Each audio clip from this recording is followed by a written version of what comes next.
جناب امام احمد رضا کانفرنس سرزمین مہمیہ مسلک اعلی حضرت فیضان اعلی حضرت فیضان حضور تاج الشریعہ محافظ ناموس مصطفیٰ ناشر مسلک اعلی حضرت بستی بستی کریا کریا بستی بستی کریا کریا بستی بستی کریا کریا بستی بستی کریا کریا لبیک یا رسول اللہ لبیک یا رسول اللہ لبیک یا رسول اللہ لبیک یا رسول اللہ۔ حضرات میں چاہتا ہوں ایک شعر میں دوبارہ پڑھ دوں۔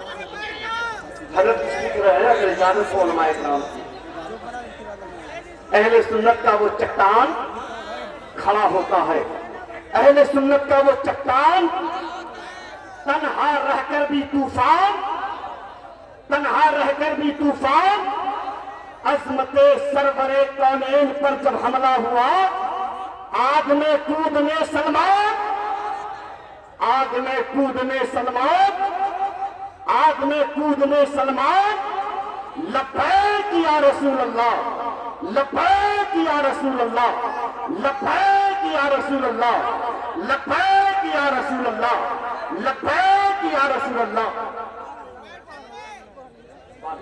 ہمارے بڑے عزیز محترم مکھیا عادل رضا الحمدللہ جن کی بہت کوشش رہی حضرت کی آمد کے لیے، اللہ رب العزت ان کی کاوشوں کو قبول فرمائے۔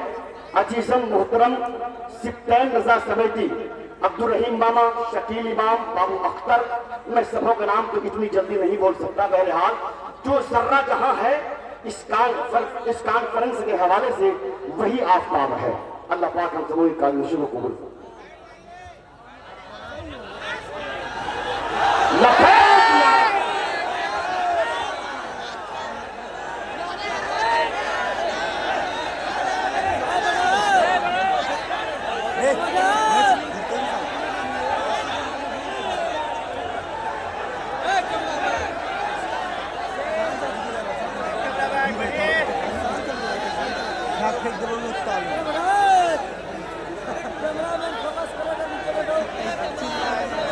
منبر نور پر جلوہ بار علماء ذویل احترام، مشائخ، سادات، حاضرین اہل سنت و جماعت، السلام علیکم ورحمۃ اللہ وبرکاتہ۔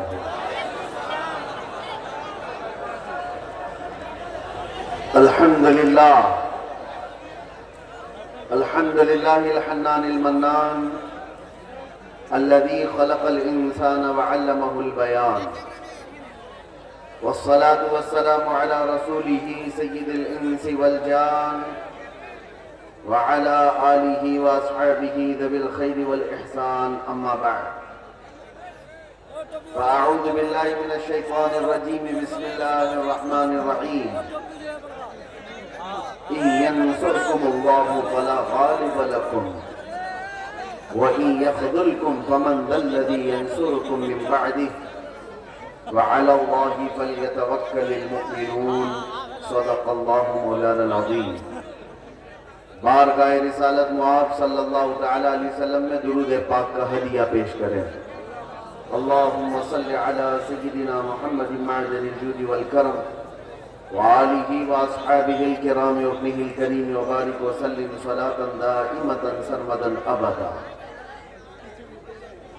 پھر کے گلی گلی تباہ ٹھوکریں سب کی کھائی کیوں، دل کو جو عقل دے خدا تیری گلی سے جائے کیوں، جان ہے عشق مصطفیٰ روز فضو کرے خدا، جس کو ہو درد کا مزہ ناز دوا اٹھائے کیوں۔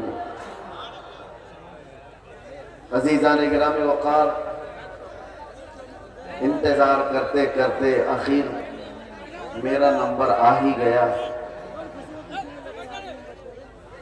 اور آپ تمامی حضرات کو دیکھ کر ایسا احساس ہوتا ہے کہ میں جب اس جلسے میں آ رہا تھا تو گاڑی والوں سے پوچھ رہا تھا کہ مجھے کون سے کھیتی میں لے جا رہے ہو، پگ ڈنڈیوں سے گزرتے ہوئے یہاں آ رہے ہیں۔ اتنا بڑا جلسے کا نظام دیکھ کر کے ایک بات تو سمجھ میں آتی ہے، سیمانچل کے لوگ صحیح ڈھنگ سے اپنا گھر نہیں بنا پاتے ہیں، لکڑیوں کے گھر، چھپر کے گھر، لیکن میرے مصطفیٰ کے نام پر عالی شان جلسہ تو ضرور سجا دیتے ہیں۔ اس میں کمپرومائز نہیں کیا جاتا، اس میں کوئی کمپرومائز، کہاں یہ جلسہ اور کہاں چھوٹے چھوٹے گھر، کوئی مطابقت نہیں لگتی، اور بہت بڑے بڑے لوگ یہ سب نہیں کرتے، غریبوں کے حصے میں ہی یہ کام آیا کرتا ہے۔ اللہ کے نبی صلی اللہ تعالیٰ علیہ وسلم نے جب مکہ مکرمہ میں تبلیغ شروع فرمائی تھی تو غریبوں نے ہی سب سے پہلے اسلام قبول کیا تھا، اور غربت میں ہی اسلام پھیلتا رہا۔ آج بھی میرے عزیزوں، بہار میں بہت سارے علاقے ہیں، لیکن ہم بہت دور بیٹھ کر یہاں کے الیکشن کی دھمک بھی سنتے تھے تو سیمانچل کی بات زیادہ سنتے تھے۔ اس کی وجہ کیا ہے؟ بہار میں تو بہت سارے علاقے ہیں، بہت سارے ضلع ہیں، اس علاقے کا تذکرہ زیادہ کیوں ہوتا ہے؟ وجہ یہ ہے کہ یہاں پر وہ قوم زیادہ ہے جو لوگوں کی نظروں میں چبھتی زیادہ ہے، اور یہی بات ہے کہ دنیا کا ہر درندہ ہماری طرف دیکھتا ہے اور خونخوار نظروں سے مٹانے کی کوشش بھی کرتا ہے۔ اور یہ پہلی بار نہیں، چنگیز اس کے بڑے بھی آئے ہیں، ہلاکو اس سے بڑے بھی آئے، لیکن وہ اس دین متین کا کچھ بگاڑ نہ سکے۔ آپ بھی نہ گھبرانا، یہ جلسے کوئی ختم نہیں کر سکتا، اور نہ یہ نام ہمارے کبھی ختم کیے جا سکتے ہیں۔ کچھ بات تو ہے کہ مٹتی نہیں ہستی ہماری، کچھ بات تو ہے کہ مٹتی نہیں ہستی ہماری، صدیوں رہا ہے دشمن دور زماں ہمارا، یونان و مصر و روما سب مٹ گئے جہاں سے، باقی مگر ہے اب تک نام و نشاں ہمارا، توحید کی امانت سینوں میں ہے ہمارے، آسان نہیں مٹانا نام و نشاں ہمارا۔ اور پھر ایک بات، باطل سے ڈرنے والے اے آسماں نہیں ہیں ہم، 100 بار کر چکا ہے تو انتہا ہمارا۔ ایک بڑی لذت ہے، بڑا عجیب احساس ہے بہار کے، بنگال کے، جھارکھنڈ کے جلسوں میں۔ میں بولتا بہت بھی ہوں، آپ لوگوں کے انتظامات و انصرامات کے خلاف بھی، رات بھر سجاتے ہیں، اور بہت سارے اس کے جو نیگیٹو پوائنٹ ہے اس پر بولتا بھی ہوں، لاکھوں کا خرچہ کرتے ہیں، بہار میں جلسے زیادہ کرتے ہیں، اس پر بولتا بھی، لیکن دل میں ایک احساس یہ بھی ہوتا ہے، جیسی تیسی ہے قوم، سرکس میں پیسہ برباد کرنے سے میرے مصطفیٰ کے نام پر تو لگاتی ہے۔ کسی اور جگہ پر ان کو چھوڑ دیا جائے تو شاید پتہ نہیں مجرے کرنے والوں کو دیکھیں گے۔ لوگ انٹرٹینمنٹ کی دنیا ہے، یہاں نہیں تو کہیں اور محفلیں لگا دیں گے، اسی بہانے کم از کم یہاں شعراء اسلام آتے ہیں، خطبہ اسلام آتے ہیں، اور یہ ایک ایک لفظ پڑھتے جاتے ہیں، لوگوں کے دلوں میں رس گھولتے جاتے ہیں، جیسے تیسے یہ دین کا نظام ان جلسوں کے ذریعے سے قائم ہے۔ بہرحال میرے عزیزوں، ایک بات آپ سمجھ کر کے چلنا، یہاں پر بیٹھ کر تقریباً 1 گھنٹہ مجھ سے پیشتر حضرت مولانا صاحب نے چندہ بھی کیا بہت مسجد کے لیے۔ بہت لوگ سمجھتے ہیں کہ مولانا لوگوں کا کام ہی کیا ہے، چندہ کرنا، رسید لے کے گھومتے رہتے ہیں۔ تمہیں اندازہ ہے دین کا یہ سارا نظام اگر یہ مولوی نہیں ہوتے تو پتہ نہیں تم کیا کر رہے ہوتے۔ یہ مدرسے، یہ مساجد کی مینا، یہ ساری چیزیں ان لوگوں سے قائم ہوتے ہوں گے، چندہ خور لوگ، مگر آپ کو پتہ ہے ایک ایک پائی دین کے لیے اعلان کر کے جمع کرنا یہ علماء کی شان ہے۔ کیا ان کے اندر سیلف ریسپیکٹ نہیں ہے؟ کیا مانگنا ان کی بچپن کی عادت ہے؟ نہیں، تمہارے درمیان اگر وہ ہاتھ پھیلاتے بھی ہیں تو دین کے نام پر۔ میرے مصطفیٰ کریم صلی اللہ تعالیٰ علیہ وسلم کی شریعت طاہرہ کی بقا کے لیے مجھے بات یاد آتی ہے، میرے والد گرامی فرمایا کرتے تھے الجامعۃ الاشرفیہ مبارک پور آج ہندوستان کی ایک ایسی عظیم یونیورسٹی کا نام ہے جس کے سامنے تاج محل کی اونچائی بھی پھیکی پڑتی ہے۔ تاج محل تو لوگ ٹکٹ دے کر کے دیکھنے جاتے ہیں، فوٹو کھنچوا کر آتے ہیں، مگر الجامعۃ الاشرفیہ وہ ایسی جگہ ہے جہاں انسان بنائے جاتے ہیں، علماء ربانیین کی ایک بڑی جماعت پیدا ہوتی ہے۔ جب اس کی تعمیر کا مسئلہ تھا، بانی جامعہ اشرفیہ مبارک پور حضور حافظ ملت رحمۃ اللہ علیہ اسی طرح اعلان کر رہے تھے کہ کوئی ہے جو لا کر کے جامعہ اشرفیہ کے لیے کچھ سپرد کرے۔ آپ کو مارہرہ متحرہ کے سید زادے سید العلماء نے بٹھا دیا اور کہا مولانا آپ بیٹھ جائیے، میں سید زادہ ہوں لیکن اس ادارے کے لیے چندہ میں کروں گا، آل رسول ہوں، مانگنے کی عادت نہیں، کبھی نہیں مانگا۔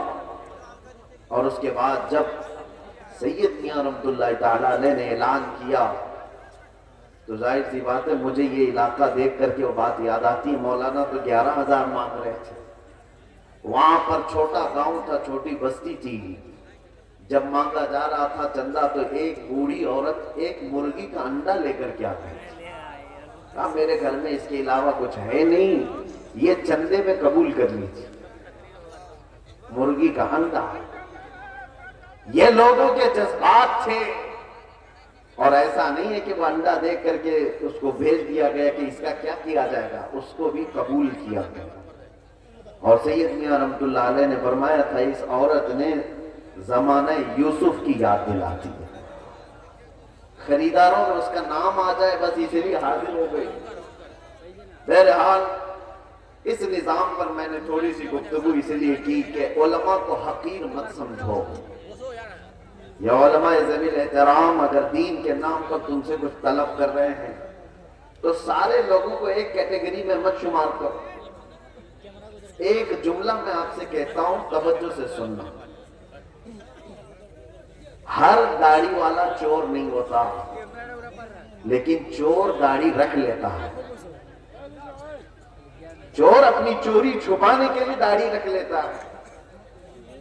ہاں، اس فارمولے کو سمجھ کر کے چلیں اور اس کو ہر جگہ فٹ نہ کریں۔ داڑھی والے کو دیکھ کر کے حقارت سے دیکھنا میرے عزیزوں ہرگز نہیں۔ کچھ چور اگر اس طرح کے لباس پہن لیں تو ایسا تھوڑی نہ ہوتا ہے کہ ہم یہ بھی تو نہیں کہہ سکتے کہ ہر چائے والا چور ہے، نہیں کہہ سکتے، نہیں کہہ سکتے، سب کو ایک کیٹیگری میں کیسے شامل کر دیں۔ یہ ایک جملہ آپ یاد رکھیں، میں کسی کا نام نہیں لے رہا ہوں۔ اور دوسری بات، علماء ذوی احترام کے لیے خاص طور پر میں نے آیت کریمہ کی تلاوت کی ہے خطبے میں، خطبے کے بعد، اِنْيَنْصُرْكُمُ اللَّهُ فَلَا غَالِبَ لَكُمْ، اگر اللہ تمہاری مدد کرے تو کوئی طاقت تم پر غالب نہیں آ سکتی، کوئی تم پر غلبہ نہیں حاصل کر سکتا۔ یہ ایک جملہ قرآن پاک کا اتنا پاورفل ہے، اتنا پاورفل ہے کہ اللہ تمہاری مدد کرے تو کوئی غالب نہیں آئے گا، اور اگر کوئی غالب آیا ہوا ہے ہمارے اوپر تو اس کا مطلب ہے کہ تم محروم ہو یا ہم محروم ہیں اس عظیم مدد سے جس کا وعدہ قرآن میں اللہ تعالیٰ نے فرمایا، وہ ہمارے اعمال کی بنیاد پر۔ مرشد گرامی حضور تاج الشریعہ رحمۃ اللہ تعالیٰ نے ایک آیت کی تفسیر فرماتے ہوئے ہم سے کہہ رہے تھے کہ ایک صاحب آئے اور انہوں نے کہا کہ حضرت ہمارے گاؤں میں بہت فسادات ہو گئے، وائلیشن ہو گیا، لیکن مسلمانوں کو پکڑ پکڑ کر کے پولیس لے جا رہی ہے، 8-10 دن ہو گئے، ابھی تک تھمی نہیں ہے یہ گرفتاریاں۔ اور وہ بیان کرتے کرتے انہوں نے یہ کہا کہ یہ ساری پکڑ دھکڑ جو چل رہی ہے اس کی ساری مخبری مسلمان ہی کرتے ہیں، کون کہاں کس گھر میں چھپا ہے اور کیا کیا کر رہا تھا، سب مسلمان ہی بتاتے ہیں، اور آ کر کے ان کو اریسٹ کیا جاتا ہے۔ تب حضرت نے ایک آیت پڑھ کر کے ہمیں بتایا تھا، قرآن میں اللہ فرماتا ہے وَلَن يَجْعَلَ اللَّهُ لِلْكَافِرِينَ عَلَى الْمُؤْمِنِينَ سَبِيلًا، اللہ قرآن میں فرماتا ہے ہرگز اللہ تعالیٰ کافروں کو ایمان والوں پر غلبہ نہیں دے گا، کبھی نہیں۔ لن کا لفظ ہے نفی تاکید کے ساتھ، ہرگز اللہ تبارک و تعالیٰ کافروں کو ایمان والوں پر غلبہ نہیں دے گا۔ حضرت فرماتے مگر یہ کہ کسی کافر کی مدد مسلمان ہی کرے تو کافر مسلمان کے راستے سے دوسرے مسلمان پر غلبہ کرے۔ بات سمجھ میں آ رہی ہے؟ ایک مسلمان کو ذریعہ بنا کر کے ہی دوسرا کوئی تمہارے گھر پر حملہ کرے گا۔ آج کے حالات پر میں جو بات کر رہا ہوں سنو میرے عزیزو، بہت سارے مسلمان اپنا فیوچر آج بنا نہیں پا رہے ہیں، ان کو پتہ ہی نہیں ہے کس کے ساتھ جانا ہے اور کس کا ساتھ دینا ہے۔ حالات ایسے ہیں کہ کسی اور مسلمان کو گرانے کے لیے ایک مسلمان کسی کافر و مشرک کی مدد پر بھی راضی ہو جاتا ہے۔ یہی میں بتا رہا ہوں کہ کبھی تمہیں کوئی قوم مغلوب نہیں کر سکتی جب تک کہ تمہارے اندر کے غدار تمہیں مغلوب نہ کریں۔ جب تک ہمارے درمیان موجود جماعت کے منافقین ہمارے خلاف نہ کھڑے ہوں تب تک کوئی قوم ہمیں ڈائریکٹ نہیں گرا سکتی۔ ابھی 1 مہینے پہلے کی بات میں بتاؤں، اور سینئر آفیسر نے مجھ سے کہا کہ مولانا آپ ڈرتے کیوں ہیں؟ آپ کی قوم کو کوئی بھی ہرا نہیں سکتا، یہ ہم جانتے ہیں۔ یہ میں سنتا تھا پہلے، لیکن ڈائریکٹ سنا، آپ کی قوم کو کوئی کچھ نہیں کر سکتا، آپ کی قوم ہی آپ کی قوم کو برباد کرتی ہے، باقی کوئی نہیں کر سکتا۔ آج بھی دوسروں کو اس بات کا یقین ہے کہ ہمیں کوئی بھی غلبہ حاصل کر کے گرا نہیں پاتا جب تک کہ ہمارا اندر کا منافق اس کا ساتھ نہیں دیتا۔ یہ غداروں کی جماعت، یہ منافقین کی جماعت، میں جانتا ہوں سیفی صاحب یہاں موجود ہیں، میں آپ سے کہہ رہا ہوں کہ اس وقت کیفیت کیا ہوتی ہوگی۔ یہ اسٹیج پہ موجود سارے علماء ہماری برادری، علماء برادری، ہم گرفتار ہو کر کے 200 لوگوں کے درمیان ہیں، پہرے داری میں کوئی کسر نہیں چھوڑی جا رہی ہے، کوئی کسر نہیں چھوڑی جا رہی ہے۔ سارے ارد گرد ہمارے اطراف کرسیاں لگا کر بیٹھے اور سوالات پہ سوالات، سوالات پہ سوالات۔ اور اس وقت انویسٹیگیشن کرنے والوں کو کچھ لوگوں کے میسیجز آتے ہیں اور کہتے ہیں یہ مولانا سے یہ بھی پوچھو، یہ بھی پوچھو۔ کلپیں ہماری کاٹ کاٹ کر کے بھیجی جا رہی ہیں تقریروں کی کہ انہوں نے یہاں پر یہ کہا، انہوں نے یہاں پر یہ کہا۔ وہ بیچارے سوالات کرنے والے وہ کہتے ہم کو تو آپ کے بارے میں اتنا معلوم نہیں تھا، یہ اتنی ساری چیزیں آ رہی ہیں۔ میں نے پوچھا نہیں کون ہے، لیکن سامنے والے نے بتایا کہ فلاں پیر صاحب ہے، فلاں مولانا صاحب۔ میں جانتا ہوں میرے عزیزو، میں نے اس سے قبل بڑے جذبات میں کہا تھا، وہ بھی جانتے ہوں گے جنہوں نے یہ سب کام کیے ہیں ہمارے دل پر کیا گزر رہی تھی اس وقت۔ ہم نے سب اللہ اس کے رسول پر چھوڑ دیا، لیکن ایک بات یاد رکھنا، غداروں کی جماعت سے کہتا ہوں، کل قیامت ہونی ہے اور بارگاہ مصطفیٰ میں ہمیں بھی کھڑا ہونا اور تمہیں بھی کھڑا ہونا ہے۔ دیکھا جائے گا کہ تم کس کے ساتھ کھڑے ہوتے اور ہم کس کے ساتھ کھڑے ہوتے، دیکھا جائے گا۔ تم نے کسی ایک عالم کو صرف اور صرف ناموس رسالت کی بنیاد پر سزا کو طویل کرنے کے لیے، ساتھ دینے کے لیے جاسوسیوں کا ماحول بنایا تھا۔ قیامت تو ہونی ہے، موت تو آنی ہے، قبر میں بھی جانا ہے۔ یہ مت سمجھ لینا کہ سب کچھ یہاں پر ہے۔ چند پیسوں کے لیے جو لوگ اپنا دین بیچتے تھے، قرآن نے ان کی وعید میں کیا کیا بیان فرمایا۔ یہ وہ لوگ ہیں جو یہودی علماء تھے، یہی تو کیا کرتے تھے، مالداروں کو خوش رکھنے کے لیے وہ دین کا نظام بدل دیا کرتے تھے۔ اب دیکھنا